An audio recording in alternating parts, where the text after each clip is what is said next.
Okay, this is my Winchester 94 .32 Special. Now, when I bought this gun, it had a peep sight on it. Well, they're alright, don't really appeal to me. They're alright on a gun that I let other people shoot, but on my own guns, I don't care for them. But I took that off and put a regular marble sight on. That's what I like. On the rear end, and I've got a Lyman tang sight for the long distance. But I left the front sight alone. It's Williams, I think they were called a fire sight. And the reason I left it alone is because it's very, very narrow. It isn't a fat sight. It's the right height that works with my marble's rear sight. So I just left it on there. But I've always been a little hesitant because I could very easily break that little fiber optic sliver out of there. It's just kind of not really protected, and that stuff is rather fragile.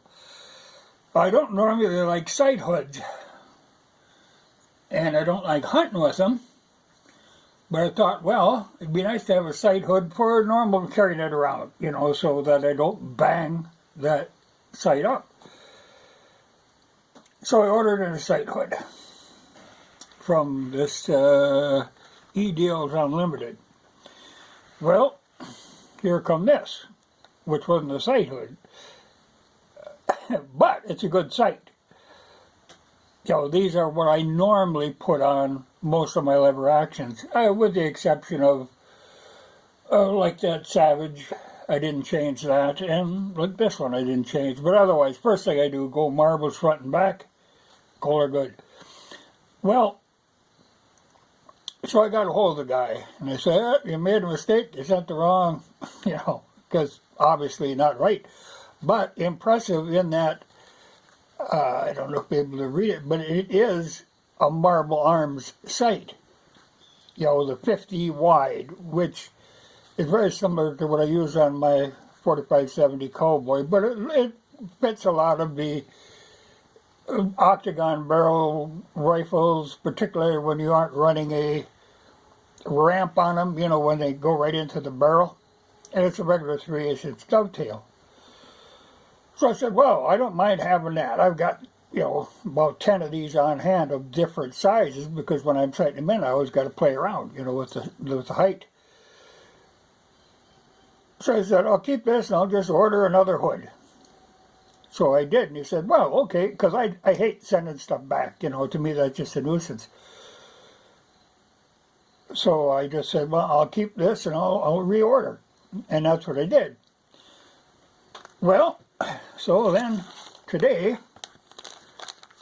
come the sight hood, for the pre-64 Winchester. And just to be nice, he threw in a second one. So, because that's one of them things that and the elevator on old Winchesters, you look at them in shops, and the sight hood is always gone and the elevator is always gone. So I kind of like to keep stuff like that on hand. But I think I'll run a sight hood when I'm not out. Well, I don't really seriously hunt with this one, though. It's perfectly capable. But if I'm hungry, I'm going to the 4570. There's no doubt. But it's good to have an extra one of these on hand. Like I say, I got a pile of these, and the regular marbles rear sights, I keep them on hand. And looking at the guy, at the stuff, because I thought, whoa, he's a good guy to deal with, I'll check stuff out. Well, he had a bunch of, like the full buckhorn sights, both in the long arm and the short arm, that sort of thing. And at a fairly reasonable price, because sometimes that stuff can get crazy. People want way more than it's worth.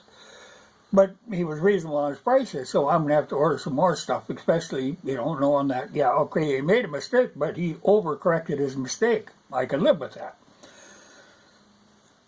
So, I'll run a sight hood on it. But it's funny, like I say, this is my 32 special, and always, when people are asking about shooting cast bullets in a 30-30. Well, you can make it work poorly. You can make it work. You could just shoot them. Like the other day when I was shooting my brothers with them 150 grain cast bullets. Yeah, you can get like an 8-inch group. But I ain't looking for an 8-inch group. If you shoot jacketed bullets in a 30-30, fine, you can tighten it right up. But if you have a 32 special, which is basically a 30-30 with a mistake taken out of it, because really the gun is identical. It's a slightly bigger bore, but a much slower twist than the rifling, and that's what it takes. That's all it takes.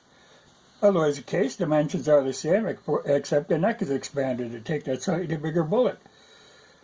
But there's no mystery to it. It's just that a 32 special is designed to shoot cast or jacketed, whereas a 30-30 is designed to shoot jacketed. That's all there is to it. I mean, you can make cast work for plinking around, particularly in a Winchester, but like say with my 30-30, Marlin, with the micro groove barrel, Marlin even sped the twist up a little faster. Then they put micro groove in it. But you can't make cast shooting that for crap.